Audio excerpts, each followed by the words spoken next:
Have you ever observed ants navigating around obstacles, never discouraged, always finding a path forward? Their secret isn't luck or brute force, it's an unshakable commitment to small, consistent actions and relentless adaptability.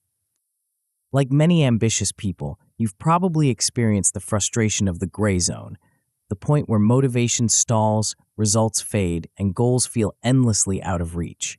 It's not due to lack of effort, but rather the absence of a system, a clear, disciplined strategy that transforms small daily actions into unstoppable momentum. In the ant philosophy, it's not over until you win. You'll learn how to leverage this power of microactions, eliminate dead-end tasks, and establish disciplined systems that reinforce success. You'll discover why trying harder often keeps you stuck, and precisely what to do instead. Inspired by nature's most persistent builders, this book reveals a systematic approach to achieving your goals with simplicity, consistency, and resilience.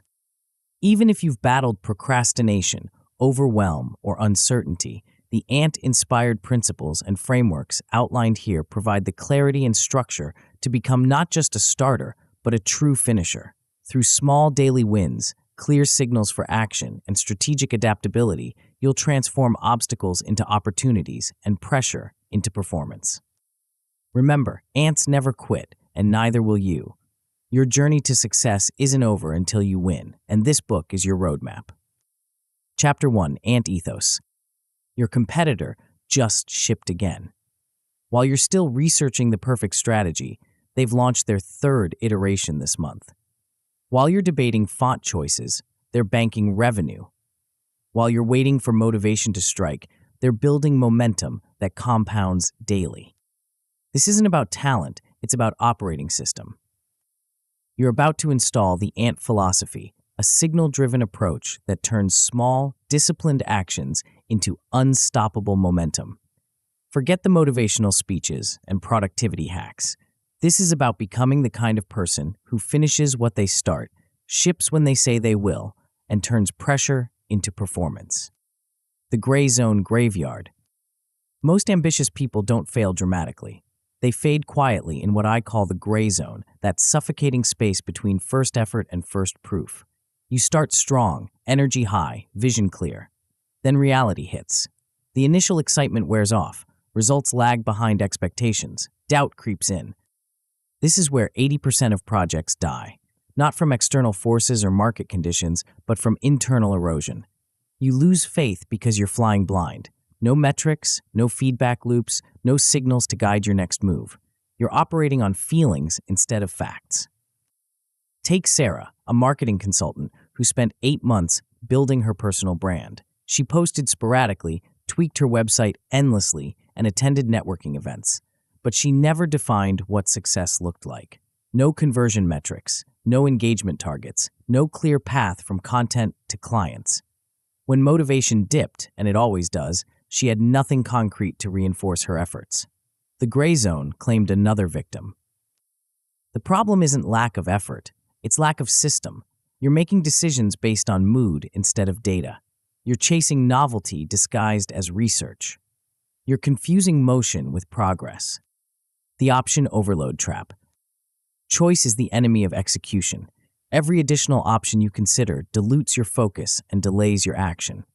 Analysis paralysis isn't a character flaw, it's a predictable response to cognitive overload. When you have 17 different marketing channels to explore, 12 business models to consider, and 43 productivity systems to implement, your brain shuts down.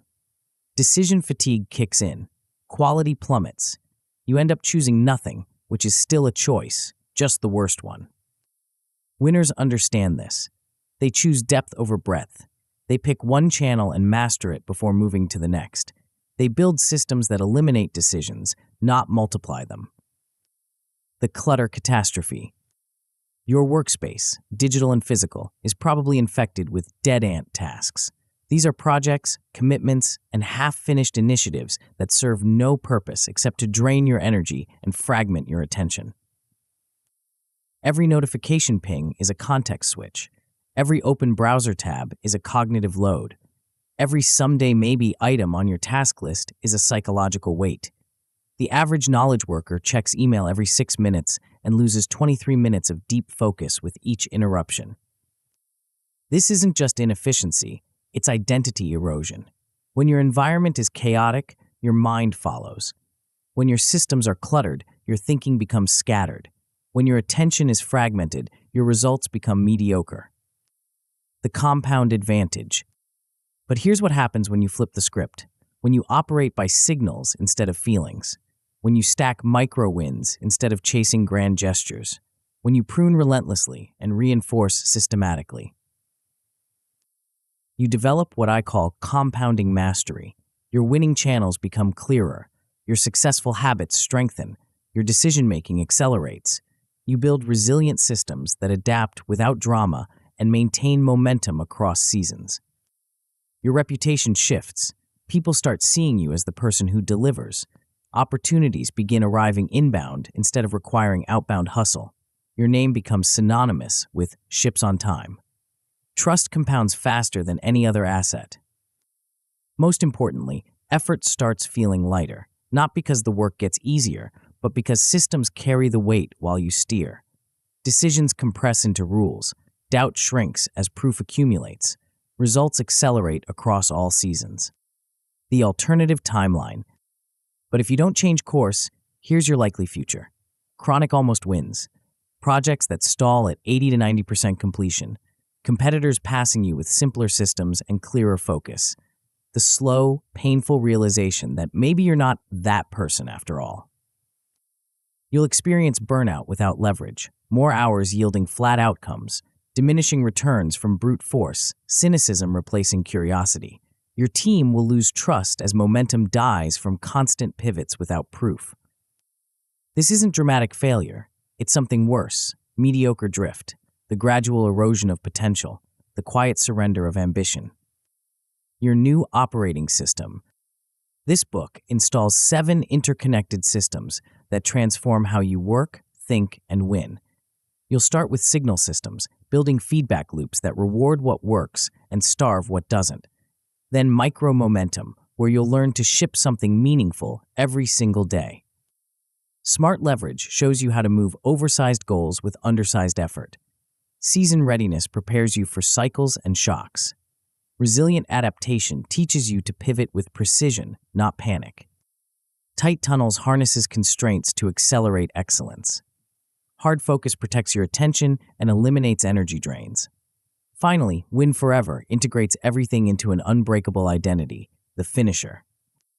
The sequence matters. These aren't random tactics. The order is deliberate. Signals before scale, don't amplify noise. Micro before macro, motion creates motivation. Leverage before readiness, build multipliers, then defend them. Adaptation after base, pivots without foundation equal thrashing. Each system builds on the previous one. Each chapter makes the next one more powerful. By the end, you'll have installed a complete operating system that turns obstacles into routes and pressure into performance. Winners versus losers. Winners in this game share 3 traits. They prune fast and reinforce faster. They seek constraints and love repetition. They own outcomes and ignore opinions. They understand that excellence is boring. It's the same high-quality actions repeated until they become automatic. Losers hoard tasks and excuses. They worship novelty and fear boredom. They outsource blame and delay action. They confuse complexity with sophistication and motion with progress. The difference isn't talent or luck, it's operating system. What's next? In the coming chapters, you'll discover the hidden mechanics behind consistent execution. You'll learn why signal systems eliminate guesswork and how micromomentum transforms overwhelm into unstoppable progress. You'll see how smart leverage multiplies your impact while season readiness keeps you steady through any storm. But first, you need to make a choice. Will you continue operating on feelings, chasing novelty, and hoping for different results? Or will you install a system where winning becomes inevitable and success is a matter of when, not if?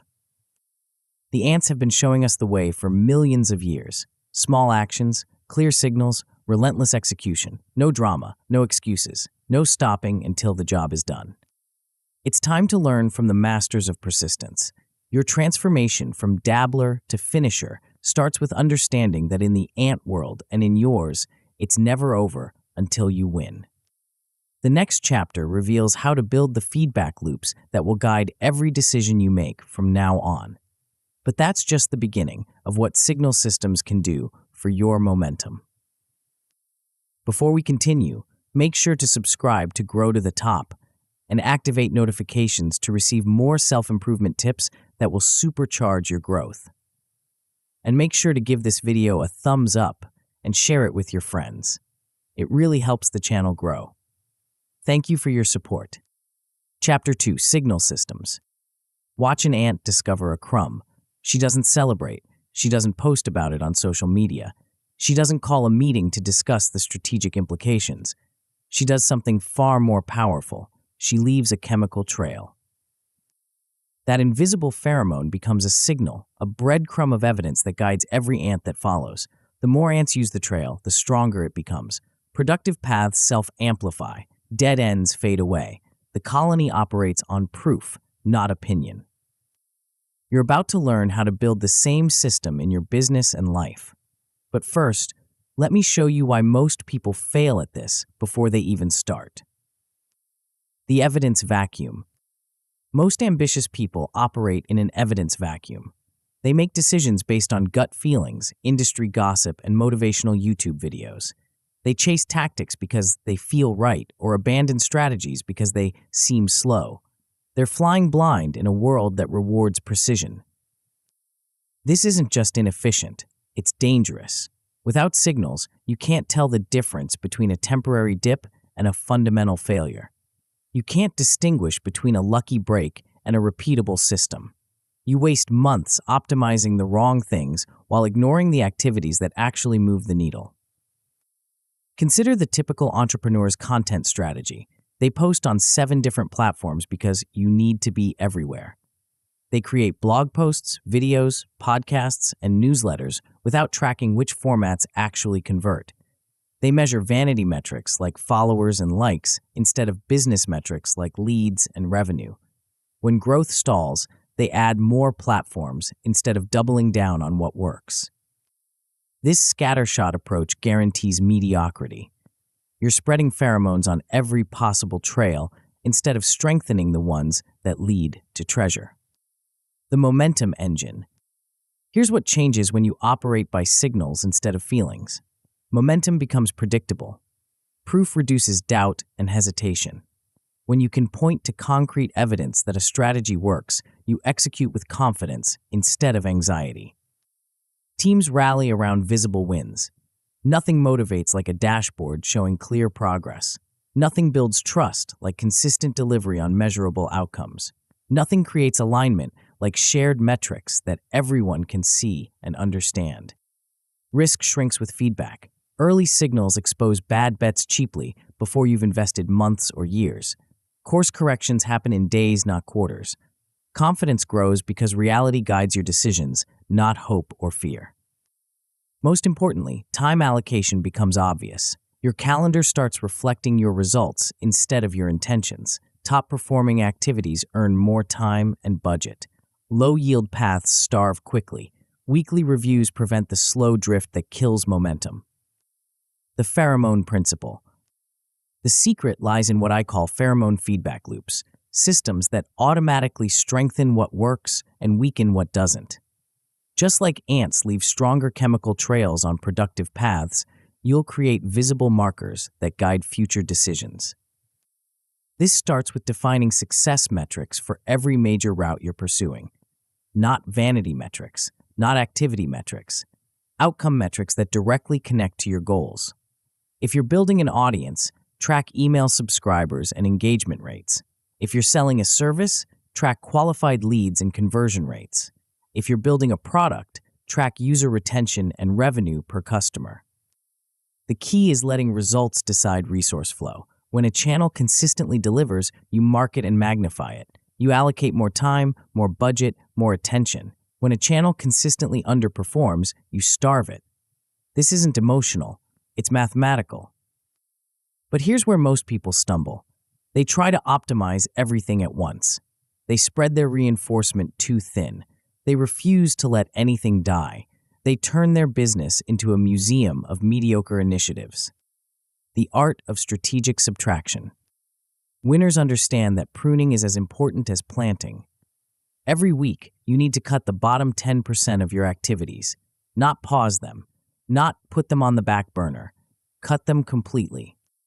This feels brutal at first. You'll want to keep every option open. You'll convince yourself that you're just one tweak away from making something work.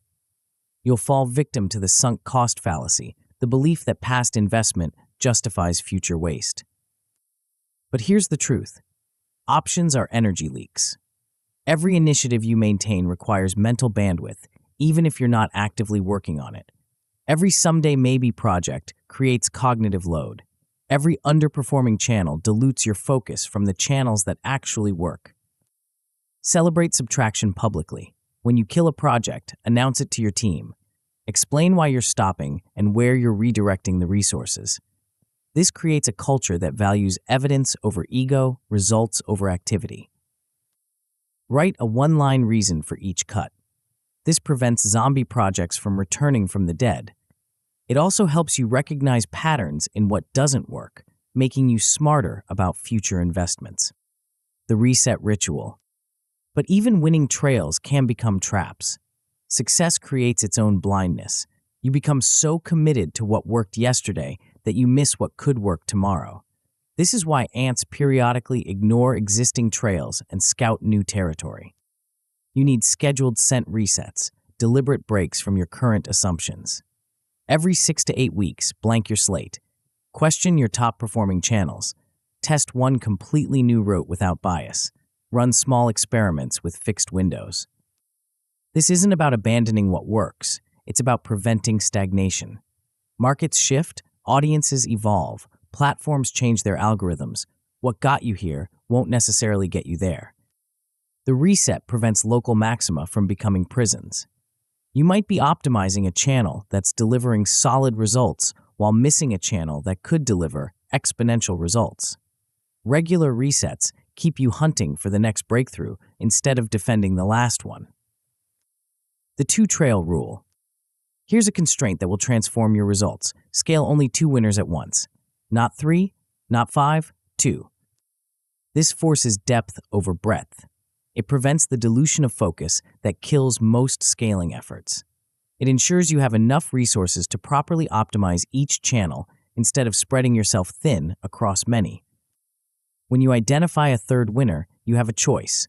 Replace one of your current 2 or wait until you've fully optimized what you're already doing. This constraint feels limiting, but limitations create power. They force you to make hard choices. They prevent the option overload that paralyzes progress. Name your trails. Give them memorable labels like North Ridge or Canyon Run. This increases stickiness and makes reviews more engaging. It also helps your team think in terms of distinct channels with unique characteristics and optimization strategies. The Signal Dashboard. Your dashboard becomes your command center. 3 to 5 metrics that auto-update and show green, yellow, or red status. Not 20 metrics. Not a complex spreadsheet that requires a PhD to interpret. Simple, visual, actionable. Green means double down. Allocate more resources. Build processes to scale what's working. Document the playbook so others can replicate it. Yellow means investigate. Something's changing. Dig deeper. Run small tests to understand what's happening. Red means cut or pivot. Fast. Don't wait for more data. Don't hope it will turn around. Act on the signal. The dashboard eliminates the need for gut feel decisions. It removes emotion from resource allocation. It creates accountability and alignment across your team. The compound effect. When you operate this way consistently, something magical happens. You build a self-reinforcing machine. Wins trigger more wins. Success compounds. Your ability to spot winning patterns improves. Your speed of optimization increases. You develop what I call signal intelligence, the ability to read early indicators and act on them before your competitors even notice the trend. You become known for being ahead of the curve, not because you're lucky, but because you're systematic. Your team starts thinking in signals by default. They propose new initiatives with clear metrics attached. They volunteer to kill underperforming projects. They celebrate evidence over effort. Most importantly, growth becomes predictable, not guaranteed. Nothing is guaranteed, but predictable. You can forecast with confidence because you understand your conversion funnels, your optimization cycles, your seasonal patterns. The hidden dangers. But signal systems can fail in predictable ways.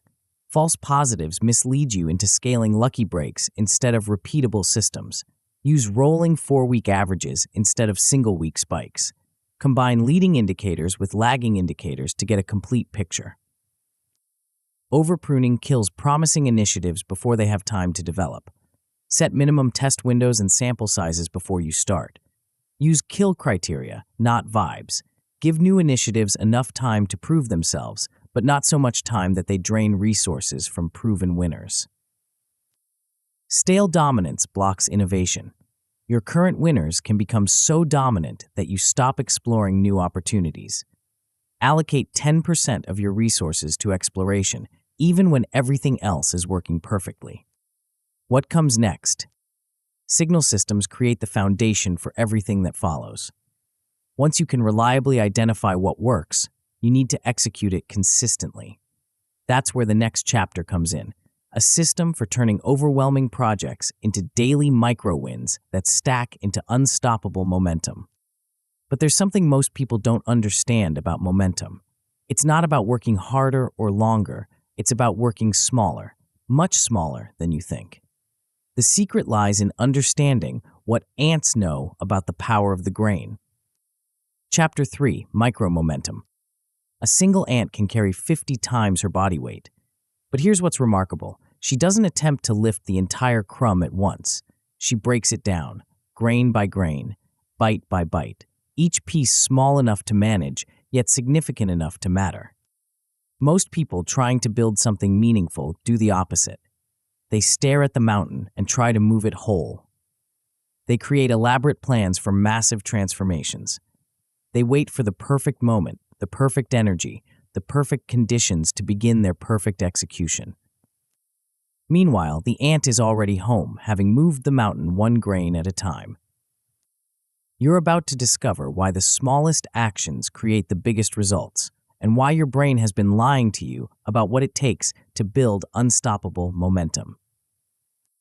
The motivation myth. Here's the dirty secret about motivation. It's backwards.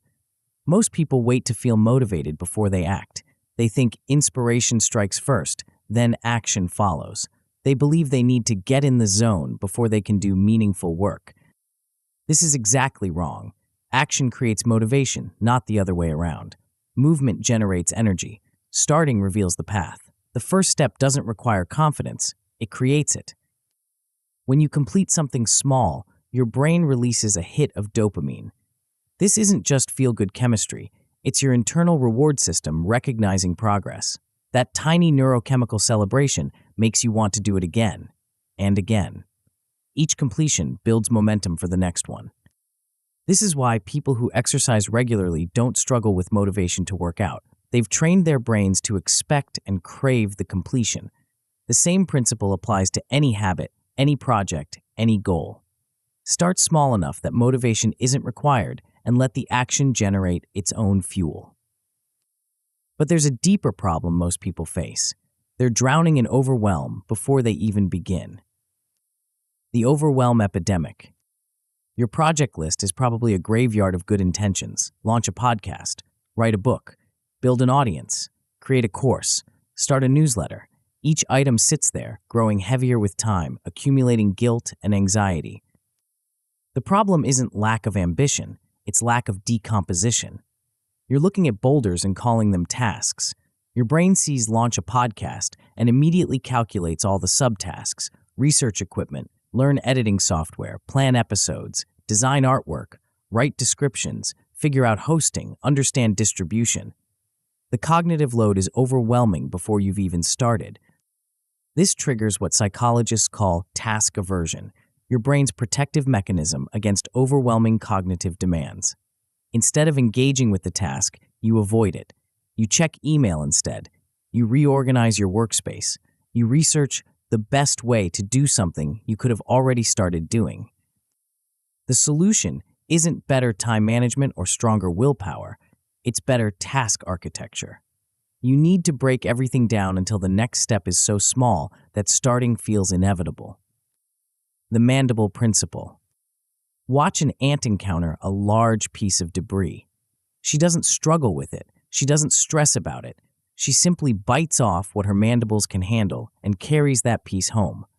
Then she returns for the next bite. This is your new operating principle. Every task must have a 15-minute version, not a 15-minute planning session, not a 15-minute research phase, a 15-minute completion that moves the project forward in a measurable way.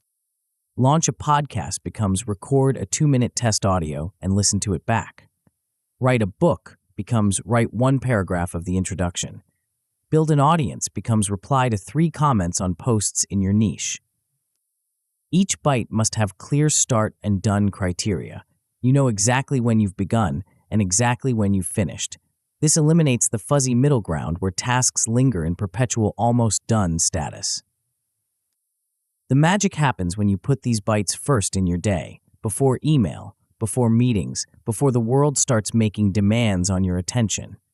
Your most important work gets done while your willpower is fresh and your focus is sharp. The granular ledger. Here's where most productivity systems fail. They measure time spent instead of things completed. They track hours logged instead of loops closed. They celebrate effort instead of outcomes. Ants don't care how long it takes to move a grain of sand. They care that it gets moved. Your new metric is completions, not clock time. Each finished bite goes into your granular ledger, a simple count of things shipped, tasks closed, loops completed. This shift in measurement changes everything. Instead of feeling guilty about a short work session, you feel proud of a completed task. Instead of padding your time to look busy, you focus on finishing quickly. Instead of confusing motion with progress, you track actual forward movement. The weekly scorecard becomes your motivation engine. You can see your pile of completed work growing. You can track your completion rate over time. You can identify patterns in when and how you work best. But the real power comes from using the ledger to set themes for upcoming weeks. If you completed 12 writing tasks last week, you might theme this week around editing and publishing. If you finished 8 outreach tasks, you might focus on follow-up and relationship building. The streak effect. Humans are pattern-seeking creatures. We love chains of consistency. We hate breaking streaks. This psychological quirk becomes your secret weapon when you make it visible and systematic. Your streak tracker doesn't measure perfection. It measures persistence. The goal isn't to never miss a day. The goal is to never miss twice. This never twice rule acknowledges that life happens while maintaining the power of the chain. Miss Monday? Fine, but Tuesday is non-negotiable. Break the streak on Wednesday? Thursday becomes sacred. This prevents the all-or-nothing thinking that kills most habits. One bad day doesn't destroy weeks of progress. The streak becomes addictive in the best possible way. You start planning your day around protecting it. You find creative ways to squeeze in your micro-wins even on chaotic days. You develop an identity around being the person who always ships something, no matter what. But streaks require setup, and setup requires ritual. The setup ritual. The most successful people don't rely on morning motivation. They rely on evening preparation. Before you close your laptop each day, you stage tomorrow's first bite. You open the document. You queue up the task. You remove every possible point of friction. This ritual serves multiple purposes. It provides closure for today while creating momentum for tomorrow. It eliminates the what should I work on decision that often leads to procrastination. It keeps your streak alive even when motivation is low. The setup takes less than 2 minutes but saves 20 minutes of morning deliberation. You wake up knowing exactly what to do first. No decision fatigue, no analysis paralysis, just execution. The 3-bite formula. Your daily micro-momentum comes from completing 3 specific types of bites. 1 easy, one medium, one edge. This combination ensures progress while building confidence and pushing boundaries. The easy bite is something you can complete even on your worst day. Reply to an email, update a spreadsheet, review yesterday's work. This guarantees you never have a zero day and keeps your streak alive during difficult periods. The medium bite represents your core work. Write a section, record a video, conduct an interview. This is where most of your progress happens, steady, consistent advancement on your primary projects. The edge bite pushes you slightly outside your comfort zone. Reach out to someone new. Try a different approach. Publish something before it feels perfect. This prevents stagnation and keeps you growing. The combination creates a balanced portfolio of progress. You're not just grinding through routine tasks, and you're not just chasing shiny new challenges. You're building momentum while expanding your capabilities. The compound effect. When you operate this way consistently, something remarkable happens. Your throughput soars, not because you're working longer hours, but because you're completing more cycles. More completions mean fewer carryovers. Fewer carryovers mean less mental overhead. Less mental overhead means more focus for the work that matters. Your cycle time compresses. Projects that used to take months start finishing in weeks. Not because you're rushing, but because you're shipping. You're closing loops instead of leaving them open. You're building momentum instead of fighting inertia. Most importantly, your reputation shifts. People start seeing you as the person who delivers. They stop asking, "When will it be done?" and start asking, "What's next?" Your reliability becomes your competitive advantage. The hidden traps. But micro-momentum can fail in predictable ways. The first trap is micro-thrashing, completing many small tasks that don't connect to a larger narrative. You're busy, but not productive. You're moving, but not progressing. The fix is weekly themes that link your bites together. Spend 1 week focused on content creation, another on outreach, another on product development. This ensures your micro wins compound toward macro outcomes. The second trap is hidden macros, tasks that masquerade as 15-minute bites but actually require hours. Update the website sounds small but involves design decisions, content writing, and technical implementation. Always split again until 15 minutes is genuinely achievable. The third trap is streak collapse, letting one miss become 3, then 7, then giving up entirely. The never twice rule prevents this spiral. Reduce scope if necessary, but never reduce frequency. Better to do something tiny than nothing at all. The identity shift.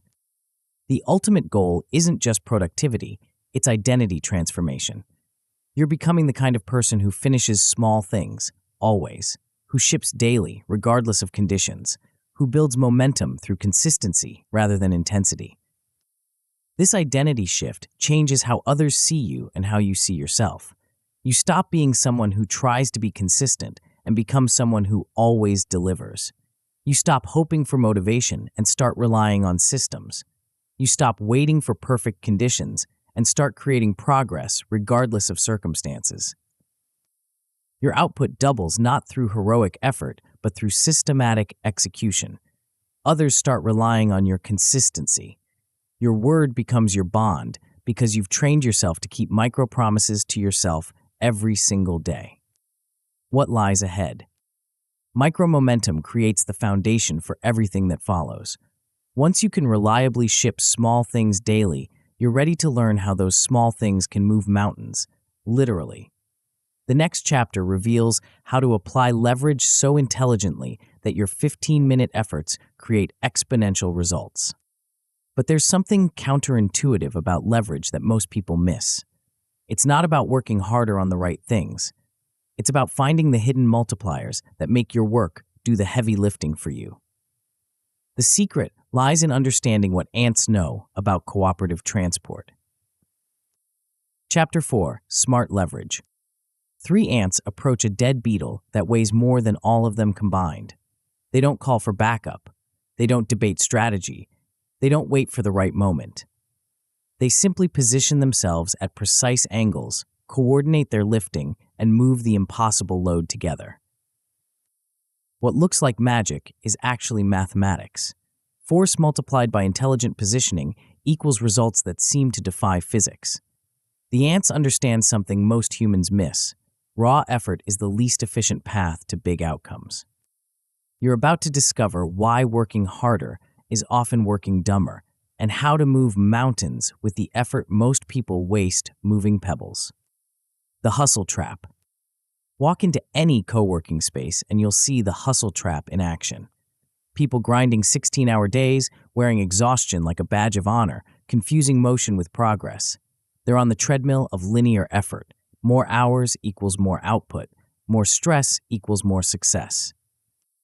This is exactly backwards. The most successful people work fewer hours, not more. They've learned to identify the 20% of activities that drive 80% of results. They've built systems that work while they sleep. They've discovered the secret that ants have known for millions of years. Alignment beats effort every time. When you're trapped in linear thinking, you scale by adding more hours, more people, more tools, more complexity. But this creates diminishing returns. Each additional hour produces less value. Each new team member adds coordination overhead. Each tool introduces new friction points. Smart leverage works differently. It multiplies your existing effort instead of adding to it. It creates systems that compound rather than accumulate. It turns your work into assets that appreciate over time instead of expenses that drain resources. The difference between hustle and leverage is the difference between a hamster wheel and a flywheel. One exhausts you while keeping you in place. The other builds momentum that carries you forward with less effort over time. The load to size equation. Here's what the ants understand that most entrepreneurs miss. The relationship between effort and outcome isn't linear. Some actions have 10 times the impact of others. Some investments pay dividends for years. Some systems eliminate entire categories of work. This is the load to size principle, identifying where small lifts can move big loads. A 15-minute investment in creating a template can save hours every week. A 1-hour conversation with the right partner can open markets that would take years to penetrate alone. A single automation can eliminate repetitive tasks forever. The key is developing an eye for these multiplier opportunities. They're hiding in plain sight, disguised as one-time tasks or quick fixes. The email sequence you write once, but sends automatically for months. The onboarding checklist that ensures every new client has the same smooth experience. The partnership agreement that gives you access to someone else's audience. Most people miss these opportunities because they're focused on urgent tasks instead of important systems. They're putting out fires instead of installing sprinkler systems. They're treating symptoms instead of addressing root causes. But leverage isn't just about tools and automation. The most powerful multipliers involve other people. The cooperative transport advantage. Watch ants move that beetle again. Notice how they don't just grab random spots and pull. Each ant positions herself at a specific angle. They coordinate their timing. They synchronize their effort. The result is force multiplication that would be impossible if they worked independently. This is cooperative transport, the art of aligning vectors for maximum impact. In business, it means finding people whose strengths complement your weaknesses, whose audiences overlap with your target market, whose skills fill your gaps. But here's where most partnerships fail. They lack clear ownership and defined roles. Everyone's responsible, so no one's accountable. Tasks fall through cracks, deadlines slip, momentum dies in committee. The ant model is different. One ant becomes the primary carrier, the clear owner who's accountable for the outcome. The others provide support, but they don't dilute responsibility. They amplify the owner's effort without creating confusion about who's driving. This single owner principle transforms how you approach collaboration. Instead of, we're all working on this together, you have, Sarah owns this project and we're supporting her success. Instead of diffused accountability, you have concentrated responsibility with distributed support. The handoffs become crisp, the timeline becomes clear, the success metrics become obvious. Everyone knows their role, their deliverables, and their deadlines. The polymorphic advantage. But what happens when the primary carrier gets sick, when the key person goes on vacation, when someone quits unexpectedly? In most organizations, work stops, projects stall, momentum evaporates. Ants solve this with role polymorphism, the ability to switch functions when the situation demands it. A worker can become a soldier when the colony is threatened. A forager can become a builder when construction is needed. A nurse can become a scout when exploration is required. This flexibility prevents bottlenecks from becoming breakdowns. It ensures continuity when circumstances change. It creates resilience that allows the system to adapt without losing momentum. In your business, this means cross-training adjacent skills. Your content creator learns basic design. Your salesperson understands customer success. Your developer grasps marketing fundamentals. Not to replace specialists, but to bridge gaps when needed. The key is strategic flexibility, not random versatility. You're not trying to make everyone good at everything. You're identifying the 2 or 3 adjacent skills that would prevent bottlenecks if someone's unavailable. The multiplier audit. Before you can apply leverage, you need to see where it's hiding. Start with a simple audit of your recurring tasks and outputs. What do you do weekly that could be templated? What processes do you repeat that could be automated? What knowledge do you have that could be packaged and reused? Look for the 10 times opportunities, activities where a small upfront investment could eliminate ongoing effort. The client onboarding sequence that runs automatically. The content calendar that populates itself. The partnership framework that can be replicated across multiple relationships. Score each opportunity by ease of implementation multiplied by potential impact. This prevents you from chasing complex solutions to minor problems while missing simple solutions to major inefficiencies. Pick your top 3 and assign each one a single owner with a 7-day deadline. Not 7 weeks, 7 days. Leverage opportunities have a tendency to expand into elaborate projects if you don't constrain them. Keep the scope tight and the timeline short. The single owner rule. Here's where most leverage initiatives die. Too many cooks in the kitchen. When everyone's responsible for building the automation, no one builds it. When the whole team owns the template, no one creates it. When multiple people are accountable for the partnership, no one drives it forward. The single owner rule eliminates this diffusion of responsibility.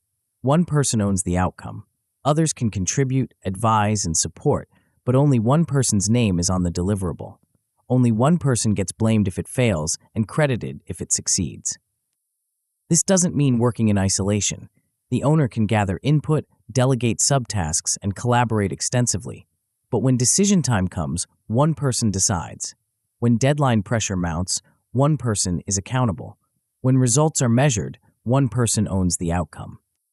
This clarity accelerates execution and improves quality. The owner has skin in the game. The supporters know their role. The timeline becomes real because someone's reputation depends on meeting it. The coordination challenge. But leverage can backfire if coordination becomes more expensive than the work itself. Too many tools create tool sprawl.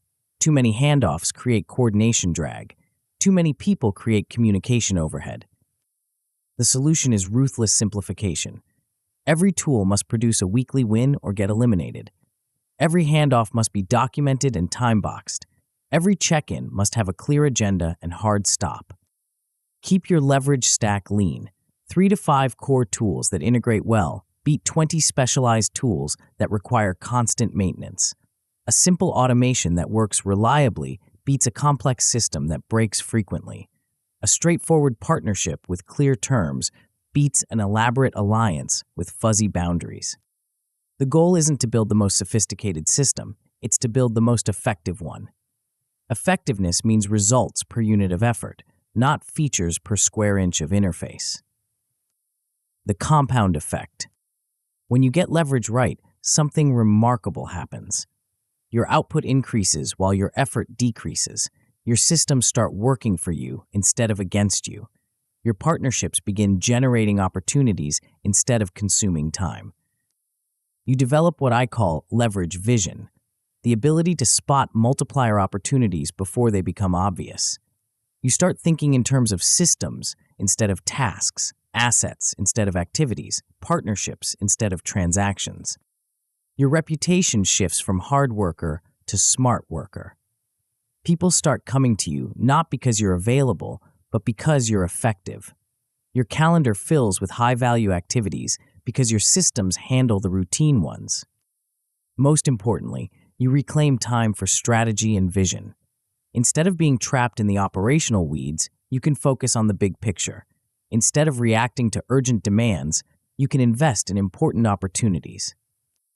The hidden dangers. But smart leverage can fail in predictable ways. Tool sprawl happens when you add solutions without removing problems. You end up with 17 apps that barely talk to each other, creating more complexity than they eliminate. Coordination drag occurs when the overhead of managing the system exceeds the benefits it provides. You spend more time coordinating handoffs than you save from the collaboration. Skill silos develop when specialization goes too far. Work stops completely when key people are unavailable because no one else understands their domain. The antidotes are simple but require discipline. Regularly audit your tool stack and eliminate anything that doesn't produce weekly wins. Document handoffs and timebox coordination meetings. Cross-train adjacent skills to prevent single points of failure. What's coming next? Smart leverage creates the foundation for sustainable growth, but it also creates new vulnerabilities. When your systems are working and your partnerships are producing, you become a target for disruption. Markets shift, platforms change, partners pivot, technologies evolve. The next chapter reveals how to build anti-fragility into your operations. Systems that don't just survive shocks but actually get stronger from them. You'll learn the seasonal thinking that keeps you prepared for both abundance and scarcity. But there's something counterintuitive about preparation that most people get backwards. It's not about hoarding resources or building walls. It's about understanding the ancient rhythm that governs all sustainable success. Chapter 5, Season Readiness. Summer arrives and the ant colony explodes with activity. Workers stream out in all directions, gathering resources at a frantic pace. But here's what's remarkable. While they're collecting, they're also storing. While they're expanding, they're also preparing. They understand something that escapes most humans. Abundance is temporary, and winter is inevitable. Most entrepreneurs do the opposite. When business is booming, they spend everything. They hire aggressively. They expand rapidly. They assume the good times will last forever. Then the market shifts, the economy stumbles, or a competitor emerges, and they're caught completely unprepared. You're about to learn the counterintuitive wisdom of seasonal thinking, why the best time to prepare for winter is in the middle of summer, and why the best time to plant for spring is in the depths of winter. The cycle blindness epidemic. Human psychology is wired for the present moment. When things are going well, we extrapolate that success indefinitely into the future. When things are going poorly, we assume the struggle will never end. This present bias creates a predictable pattern: overconfidence in good times, despair in bad times. Watch any industry cycle, and you'll see this pattern repeat. During the dot-com boom, entrepreneurs believed the internet had eliminated traditional business cycles. During the 2008 financial crisis, many assumed the economy would never recover. During the COVID pandemic, some declared the death of physical retail, while others insisted remote work was just a temporary phase. The ants know better. They've survived for over 100 million years by accepting a fundamental truth. Everything is cyclical. Markets rise and fall. Motivation ebbs and flows. Opportunities appear and disappear. Seasons change, and the only constant is change itself. This acceptance isn't pessimistic. It's liberating. When you design for cycles instead of fighting them, you stop being surprised by downturns and start being prepared for them. You stop panicking when things slow down and start executing your predetermined plan. The winter and summer paradox. Here's where most people get seasonal thinking backwards. They try to prepare for winter when winter arrives. They start building reserves when they need them. They begin documenting processes when their key person just quit. They attempt to strengthen relationships when they need favors. This is exactly backwards. Preparation requires surplus time, surplus energy, surplus resources. You can only build reserves when you have excess to store.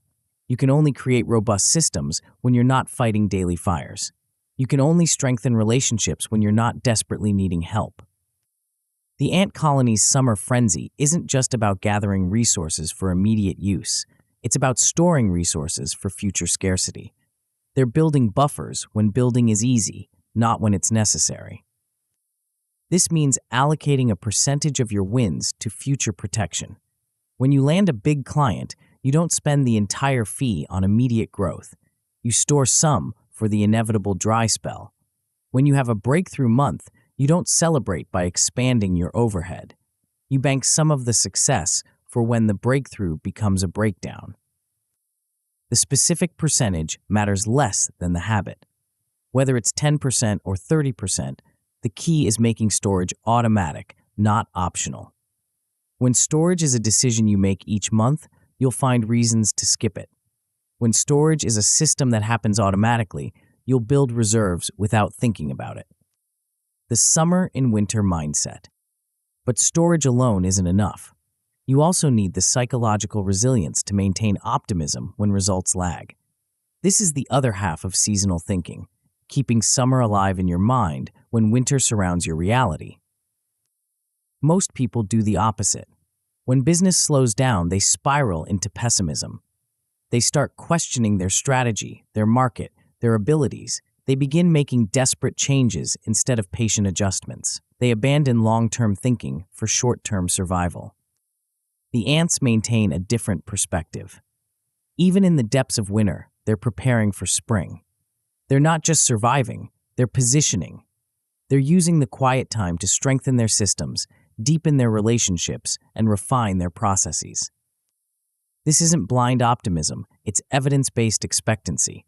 Cycles always turn, markets always recover, opportunities always return. The question isn't whether things will improve, it's whether you'll be ready when they do. The key is hunting for bright spots even in dark times. What's still working? What's growing despite the downturn?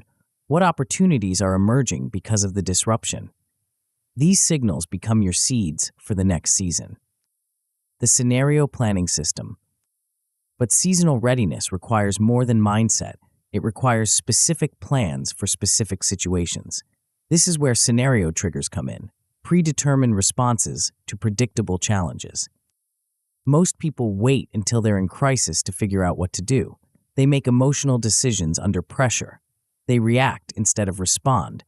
They improvise when they should be executing. Scenario planning flips this dynamic. You define 3 levels of disruption and assign specific actions to each level. Yellow means minor adjustments, trim some expenses, delay non-critical projects, increase your outreach frequency. Orange means significant changes, renegotiate contracts, pause hiring, activate your partner network. Red means major pivots, cut overhead dramatically, shift your entire focus, execute your emergency plan. The key is writing these scenarios when you're calm and rational, not when you're stressed and reactive. When you're in the middle of a crisis, your judgment is compromised. Your options seem limited. Your thinking becomes narrow. But when you're planning scenarios during good times, you can think clearly about multiple options. You can research alternatives. You can prepare resources. You can even rehearse the moves so they feel natural when you need them. Review and update these scenarios quarterly. Markets evolve. Your business changes. New risks emerge while old ones fade. Your scenario plans need to evolve with your reality. The anti-drift protocol. Here's where seasonal thinking gets practical. You need specific triggers that force action before drift becomes disaster. Most people recognize problems long after they should have acted. They hope things will turn around. They give situations just a little more time. They confuse patience with paralysis. The anti-drift protocol eliminates this hesitation. You set maximum risk windows for any concerning trend. If a key metric stays in the yellow zone for more than 14 days, you automatically trigger orange level responses. If it hits orange for more than 7 days, you move to red. This removes emotion from the equation. You're not making a judgment call about whether things are really that bad. You're following a predetermined rule that you established when your thinking was clear.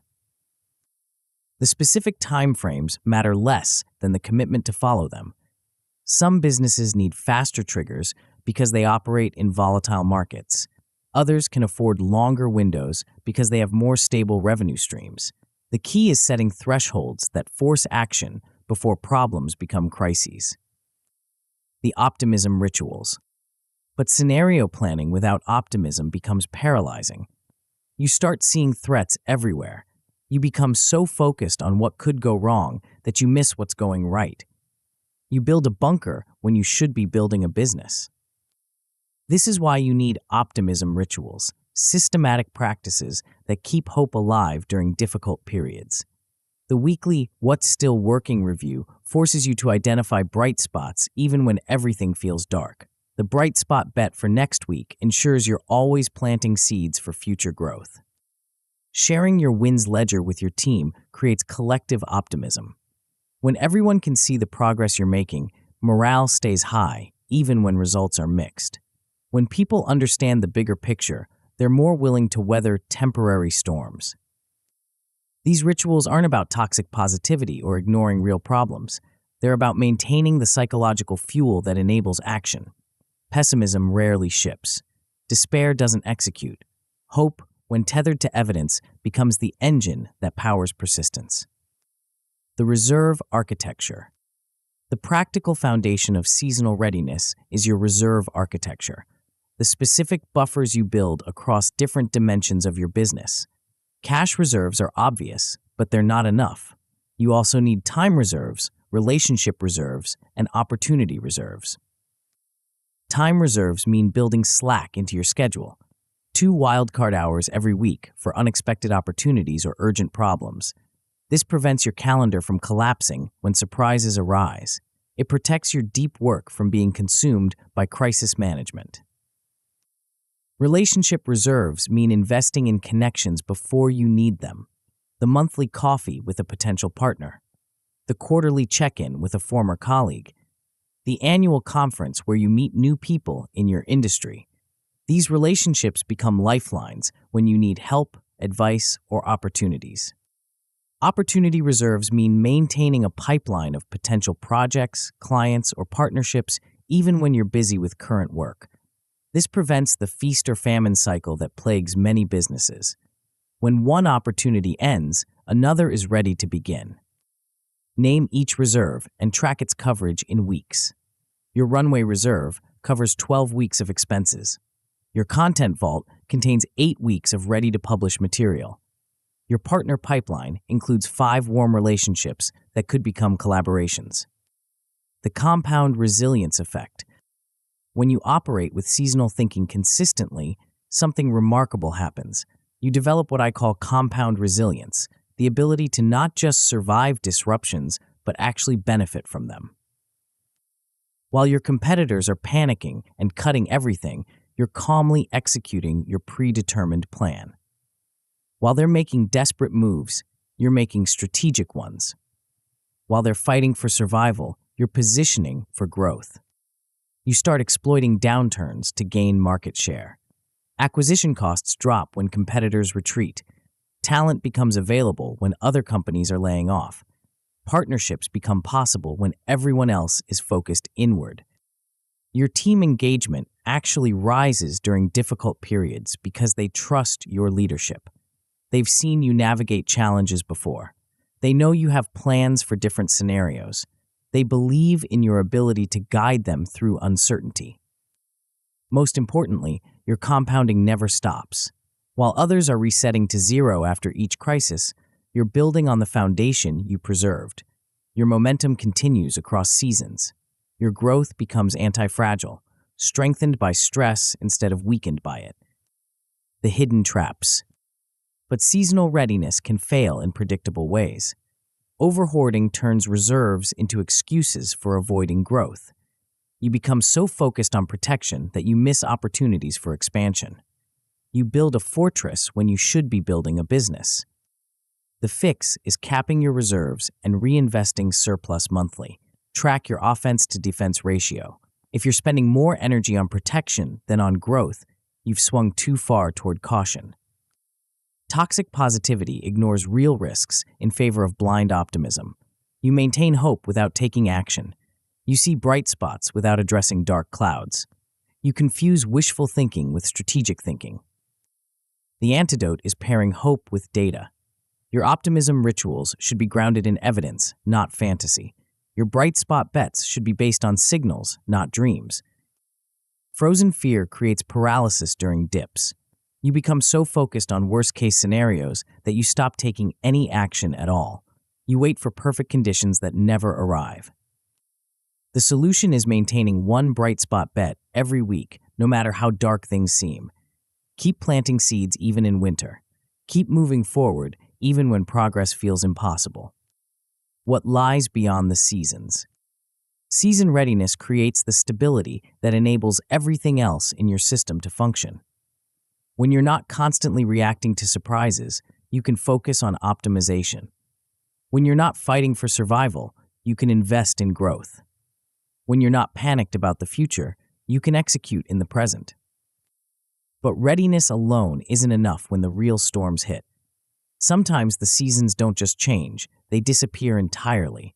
Sometimes the ground shifts so dramatically that your entire foundation needs to move.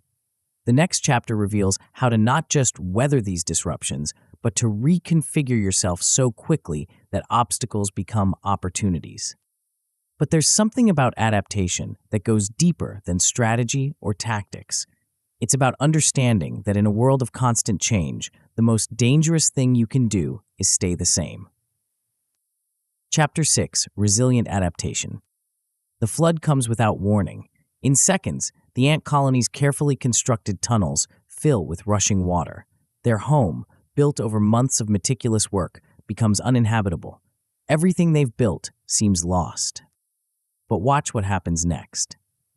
Instead of panicking or fighting the inevitable, the ants do something extraordinary. They link arms and legs, forming a living raft. Workers, soldiers, and even the queen herself become part of a floating platform that rides the current instead of fighting it. This isn't surrender. It's the highest form of adaptation, the ability to reconfigure so quickly that destruction becomes transportation. You're about to learn why the most successful people aren't those who never face disruption, but those who transform disruption into opportunity faster than anyone else. The rigidity trap. Most businesses are built like concrete structures, strong under normal conditions, but brittle when stressed. They have fixed processes, rigid hierarchies, and inflexible systems. When disruption hits, they crack rather than bend. This rigidity comes from a fundamental misunderstanding about what creates stability. We think stability comes from resistance to change. We build walls to keep change out. We create procedures to prevent deviation. We establish hierarchies to maintain control. But true stability comes from the ability to change while preserving what matters most. The ant colony doesn't try to save the tunnels. They save the colony. They don't protect the structure. They protect the system. They understand that plans break, but principles endure. When your identity is tied to your tactics, disruption feels like death. When your identity is tied to your outcomes, disruption feels like data.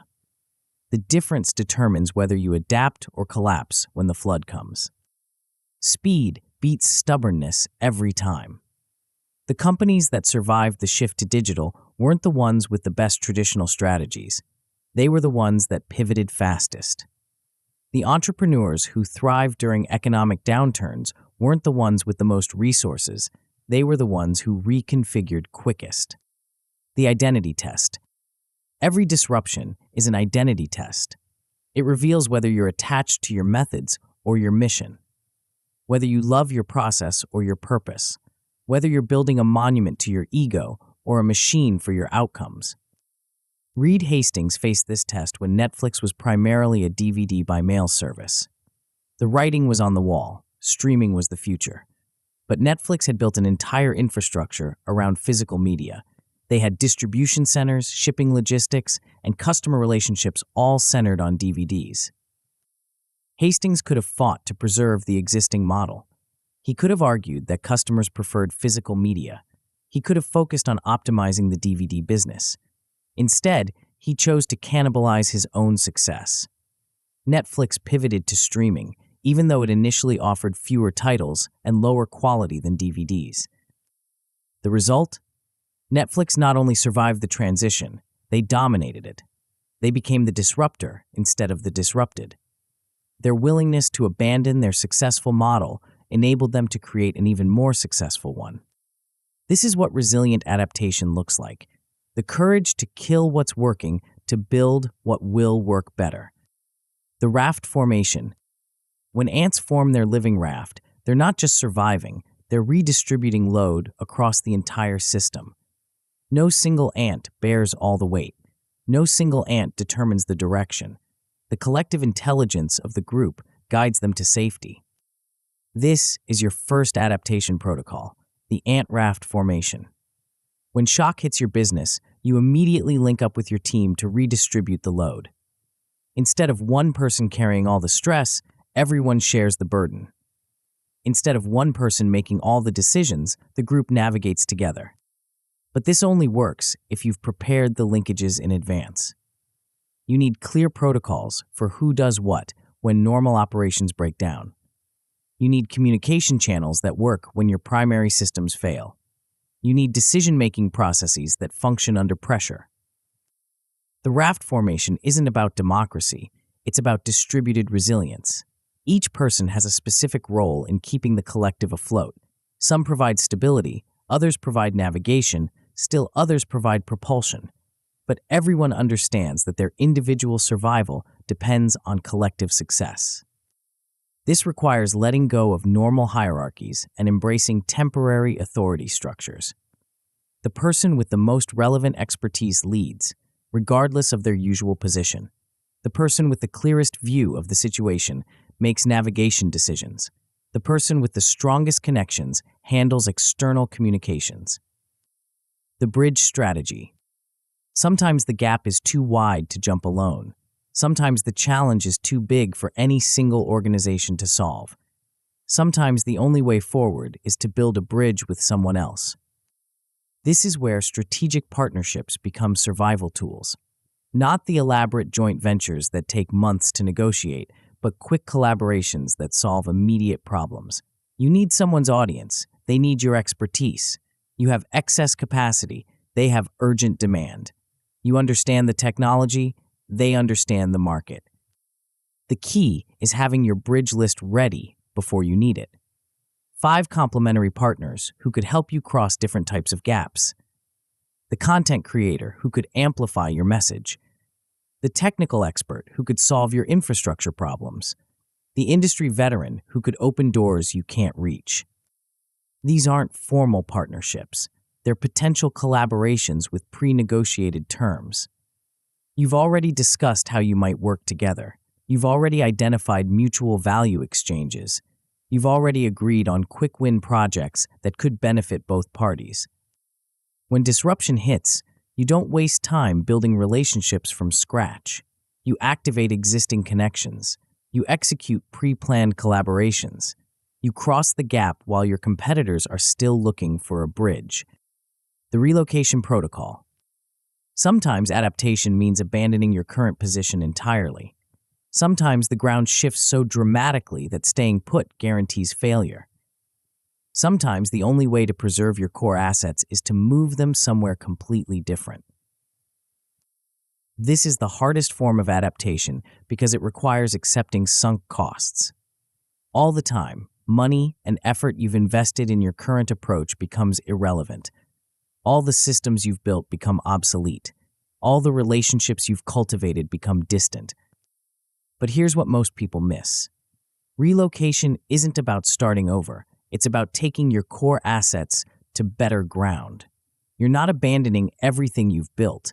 You're preserving what matters most by moving it to where it can thrive. The relocation protocol starts with a simple question. What if we had to move tomorrow?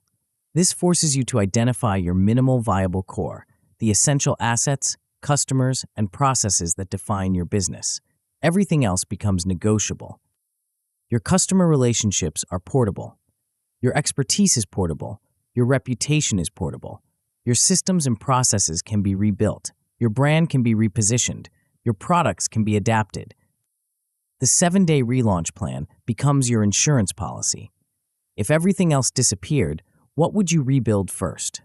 How would you reconnect with your most important customers?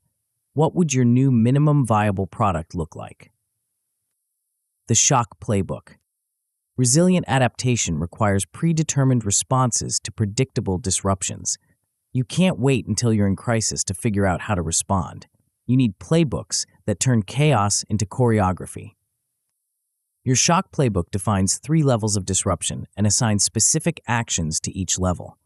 Level 1 disruptions require tactical adjustments, shift resources, accelerate timelines, activate backup plans. Level 2 disruptions require strategic changes, pivot offerings, restructure teams, renegotiate agreements. Level 3 disruptions require fundamental transformation, relocate operations, rebuild systems, redefine mission. Each level has a pre-assigned owner who's responsible for execution. This isn't the person who makes all the decisions. It's the person who ensures decisions get made and implemented. They coordinate the response, manage communications, and track progress against the plan. The key is rehearsing these playbooks quarterly in 15-minute sessions. Walk through the scenarios, practice the handoffs, test the communication channels, update the contact lists, refresh the backup systems.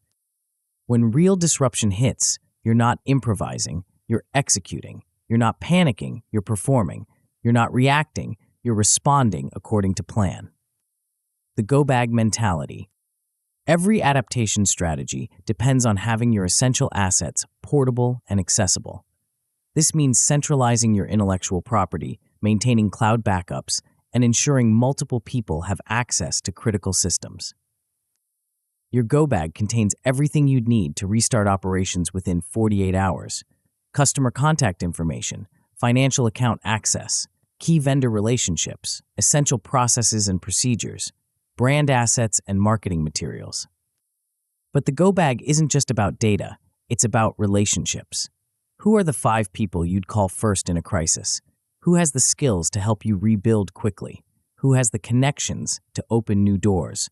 Who has the resources to provide temporary support? Test your go-bag monthly. Try to access every system, verify every backup, contact every key relationship, update every password, refresh every document.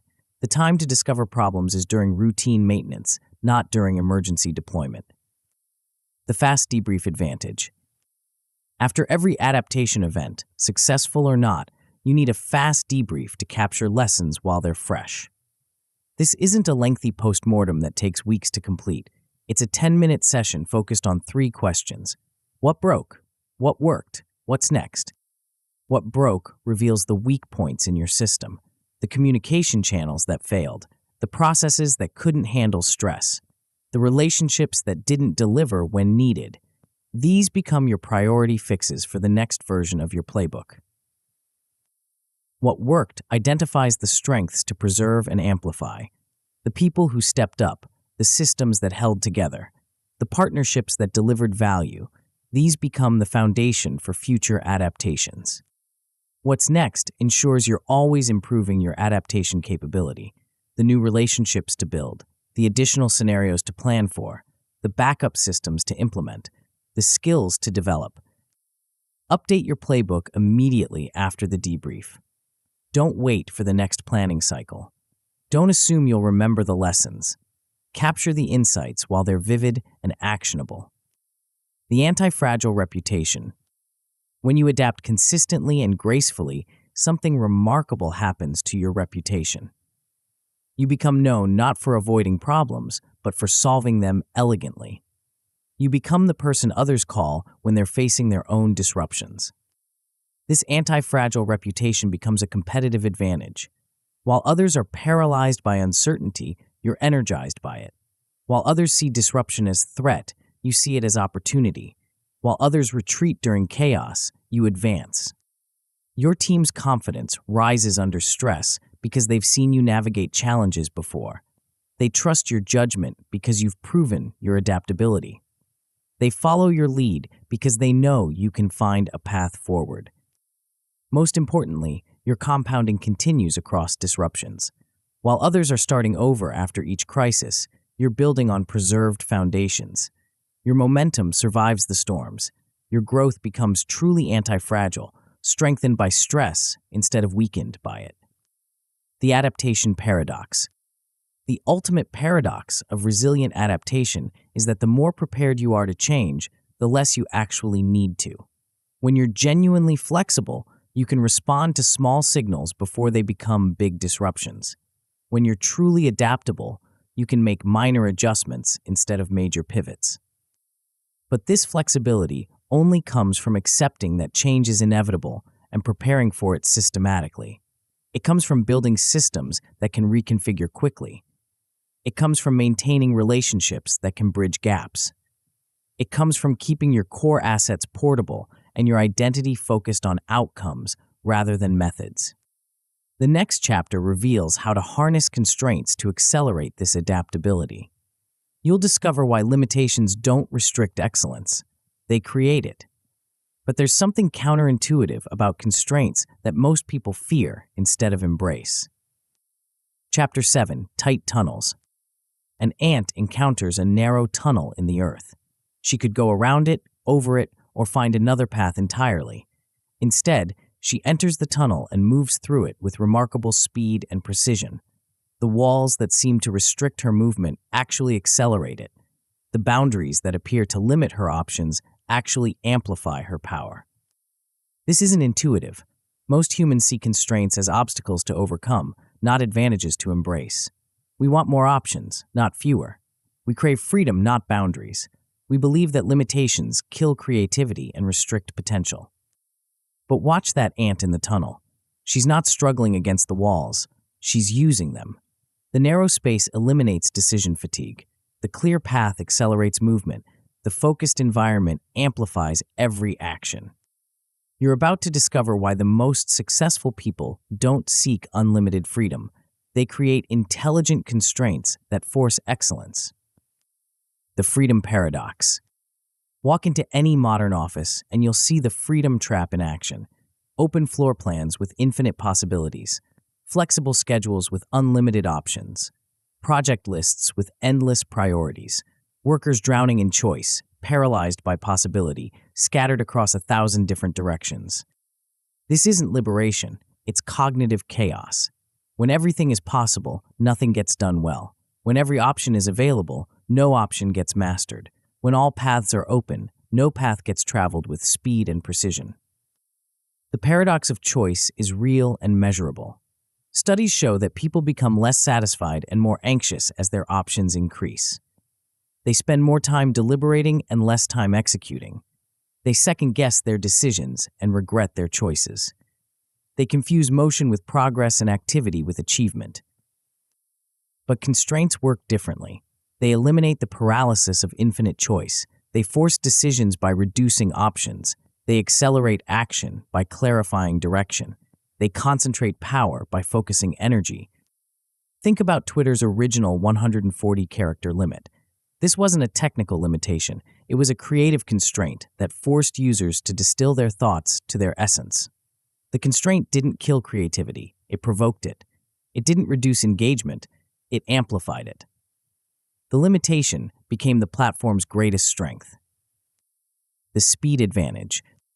Here's what most people miss about constraints. They don't just focus your effort, they accelerate your learning. When you have fewer variables to consider, you can iterate faster. When you have clearer boundaries, you can experiment more boldly. When you have tighter feedback loops, you can improve more rapidly.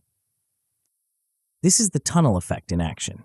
Inside the constraint, your decision cycles compress. You spend less time choosing and more time doing. You waste less energy on options and invest more energy in optimization. You move from analysis to action to adjustment in rapid succession. Jerry Seinfeld understood this when he created his daily writing routine. He didn't wait for inspiration to strike. He didn't keep his options open for better times to write. He constrained himself to writing every single day, marking each successful day with a red X on his calendar. The constraint eliminated the daily decision of whether to write and replaced it with the simpler decision of what to write. The result wasn't restriction, it was acceleration. By removing the choice of when to write, Seinfeld could focus entirely on how to write better. The constraint freed his creativity by eliminating his excuses. The Red Queen's race. But here's where constraints become truly powerful. They force continuous improvement. Inside the tunnel, standing still means falling behind. The environment itself demands that you get better, faster, stronger. This is the Red Queen principle from evolutionary biology. You must keep running just to stay in the same place. In a constrained environment, yesterday's performance becomes today's minimum standard. What worked last week becomes this week's starting point. Your edge erodes unless you constantly sharpen it. Professional athletes understand this intuitively. They don't practice in unlimited environments with infinite options. They practice within the strict constraints of their sport, specific rules, defined boundaries, measured outcomes. These constraints don't limit their potential. They reveal it. They force athletes to find new ways to excel within established parameters. The same principle applies to business. When you constrain yourself to one channel, you must become exceptional at that channel to succeed. When you limit yourself to one offer, you must perfect that offer to compete. When you focus on one metric, you must optimize that metric relentlessly. The 1-1-1-1 formula. The most powerful constraint system follows a simple pattern. One channel, one offer, one ideal customer profile, one metric. This isn't about limiting your business forever. It's about focusing your improvement efforts for a specific period. Choose one channel and commit to it for 6 weeks. Not 2 channels that you split test. Not 3 channels that you rotate between. One channel that gets your complete attention and optimization effort. This could be LinkedIn outreach, content marketing, partnership development, or paid advertising. The specific channel matters less than the commitment to singular focus. Define one offer that represents your core value proposition. Strip away the variations, the add-ons, the special cases. What's the one thing you do that creates the most value for the most people? That becomes your tunnel. Everything else gets paused, not abandoned, just temporarily set aside while you perfect the core. Identify one ideal customer profile that represents your best fit clients. Not 3 different personas that you try to serve simultaneously. One specific type of person with specific problems that your offer solves perfectly. This constraint forces you to understand your market deeply instead of broadly.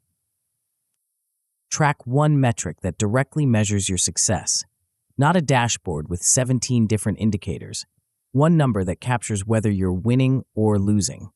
This could be qualified leads generated, conversion rate, customer lifetime value, or monthly recurring revenue. The key is singular focus on the number that matters most.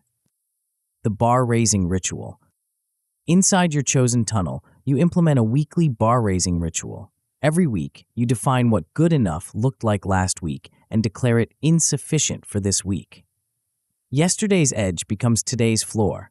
Last week's breakthrough becomes this week's baseline. This isn't about perfectionism, it's about progression. You're not trying to achieve flawless performance immediately. You're trying to achieve measurably better performance consistently. Small improvements, compounded weekly, create exponential results over time. Document your current standard in specific, measurable terms. If you're optimizing email outreach, your standard might be 20% response rate with 5% booking rate. If you're improving content creation, it might be 500 words in 45 minutes with 3 actionable insights. If you're refining sales conversations, it might be 60% close rate on qualified prospects. Each week, choose one variable to improve while holding all others constant. This isolates the impact of your changes and accelerates learning. You might focus on subject line optimization one week, call to action clarity the next, or follow-up timing the week after. The constraint forces depth instead of breadth. Run 5 to 10 iterations before conducting a postmortem. This gives you enough data to identify patterns while keeping the feedback loop tight. Quick reviews after each batch reveal what changed and what moved.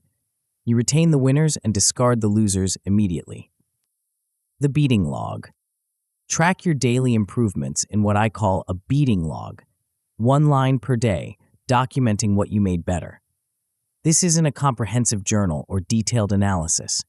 It's a simple record of forward progress that creates a visible streak of improvement.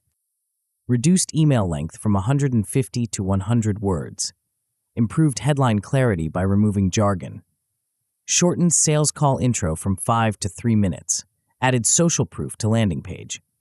Each entry represents a small victory in your war against mediocrity. The log serves multiple purposes. It creates accountability for daily improvement. It provides motivation through visible progress. It captures insights that might otherwise be forgotten. It builds confidence by showing consistent advancement. Most importantly, it transforms improvement from an event into an identity. You become the person who gets better every day. You develop an addiction to progress that sustains itself. You create momentum that carries you through difficult periods. The forbidden list. But constraints only work if you enforce them ruthlessly.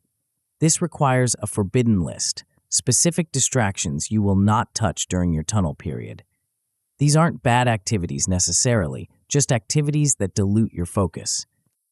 If you're optimizing LinkedIn outreach, your forbidden list might include Twitter engagement, Facebook advertising, and podcast guesting.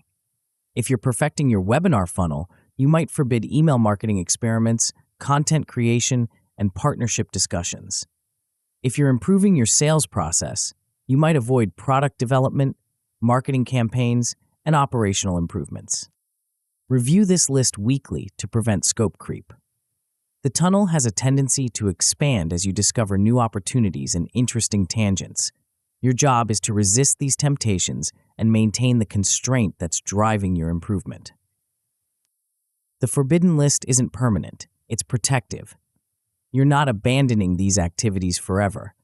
You're protecting your tunnel time from activities that would fragment your focus and slow your progress. The compound effect. When you operate within tight constraints consistently, something remarkable happens. Your rate of improvement accelerates beyond what seems possible. You develop expertise faster than competitors who are scattered across multiple fronts. You create differentiation through depth rather than breadth. Your throughput increases dramatically, often by 25 to 50% within weeks. Your error rate drops as you eliminate variables and perfect your process. Your confidence grows as you see measurable progress daily. Your reputation shifts from generalist to specialist to expert. Most importantly, you develop what I call tunnel vision, the ability to see improvement opportunities that others miss. You notice subtle patterns in your data. You spot optimization possibilities in your process. You identify leverage points that create disproportionate results. This expertise becomes your competitive moat. Competitors can copy your tactics, but they can't copy your depth of understanding. They can replicate your process, but they can't replicate your rate of improvement. They can match your current performance, but they can't match your trajectory. The tunnel traps. But tight tunnels can fail in predictable ways. The first trap is making the tunnel too narrow, which starves your pipeline and limits your learning. If you constrain yourself so tightly that you can't generate enough data to learn from, you've gone too far. The solution is widening the metric while keeping the mission focused. The second trap is the boredom plateau, where motivation dips as the novelty wears off. The constraint that initially felt energizing starts feeling restrictive. The solution is raising the bar more aggressively and shortening your improvement cycles. Add a tiny experiment lane that allows for controlled innovation within your constraint. The third trap is scope creep, where the tunnel gradually expands until it's no longer a tunnel. You start with one channel and slowly add just one more. You begin with one offer and create a few variations. You focus on one metric and decide to track a couple of supporting indicators. The solution is reverting to your original 1-1-1 formula and recommitting for another 6 weeks. The mastery emergence. The ultimate goal of tight tunnels isn't constraint, it's mastery. You're using limitations to accelerate learning, not to restrict potential. You're choosing depth over breadth, expertise over exposure, excellence over adequacy. When you emerge from your tunnel after 6 weeks, you don't just have better results. You have better capabilities. You understand your chosen domain at a level that would have taken months to achieve through scattered effort. You've developed instincts that guide future decisions. You've built skills that compound across contexts. This mastery becomes your foundation for the next tunnel. You can apply the same constraint methodology to a different channel, offer, or metric. You can stack expertise across multiple domains over time. You can build a portfolio of deep capabilities instead of a collection of shallow competencies. What comes next? Tight tunnels create the focused excellence that makes everything else possible. But excellence without protection is vulnerable. Skills without boundaries get diluted. Focus without defense gets fragmented. The next chapter reveals how to build the protective barriers that preserve your hard-won capabilities. But there's something about focus that most people fear more than failure itself. It's not the constraint that scares them. It's what the constraint reveals about their true capacity for excellence. Chapter 8. Hard Focus. An ant's exoskeleton isn't just armor. It's a boundary system. The hard outer shell protects the soft inner workings from environmental damage, parasites, and energy drain. Without this protective barrier, the ant would be vulnerable to every external threat, every distraction, every demand on its limited resources. Your attention needs the same kind of protection. But instead of developing a natural exoskeleton, you've been conditioned to stay soft, accessible, and perpetually available. Every notification is a tiny wound. Every interruption is a small invasion. Every context switch is a micro-trauma that fragments your cognitive capacity. You're about to learn how to develop what I call cuticle toughness, the ability to create impermeable boundaries around your most important work. But first, you need to understand why your current approach to focus is slowly killing your potential. The fragmentation epidemic. Walk through any modern workplace and witness the carnage of fractured attention. People juggling 17 browser tabs while responding to Slack messages during a Zoom call while checking email on their phone. They call this productivity. They wear their multitasking ability like a badge of honor. This isn't productivity, it's cognitive suicide. Every task switch creates what researchers call attentional residue. Part of your mind remains stuck on the previous task while trying to engage with the new one. You're never fully present, never completely focused, never operating at your true capacity. The math is brutal. Studies show that it takes an average of 23 minutes to fully refocus after an interruption. If you're interrupted every 6 minutes, which is the average for knowledge workers, you never actually achieve focus at all. You spend your entire day in a state of partial attention, producing work that's mediocre at best. But the damage goes deeper than productivity metrics.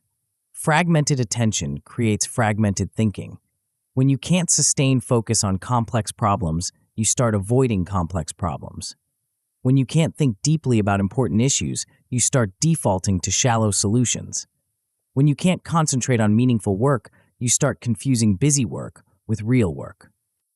The result is a generation of professionals who are incredibly busy but remarkably unproductive, who work longer hours while producing less value, who feel constantly overwhelmed while accomplishing little of significance. The dead task infection. Here's something most productivity experts won't tell you. The biggest threat to your focus isn't external interruptions, it's internal clutter. Your mind is probably infected with dozens of dead tasks, projects you started but never finished, commitments you made but never fulfilled, ideas you captured but never acted on. These dead tasks are like corpses in your mental workspace. They don't just take up space, they actively poison your environment.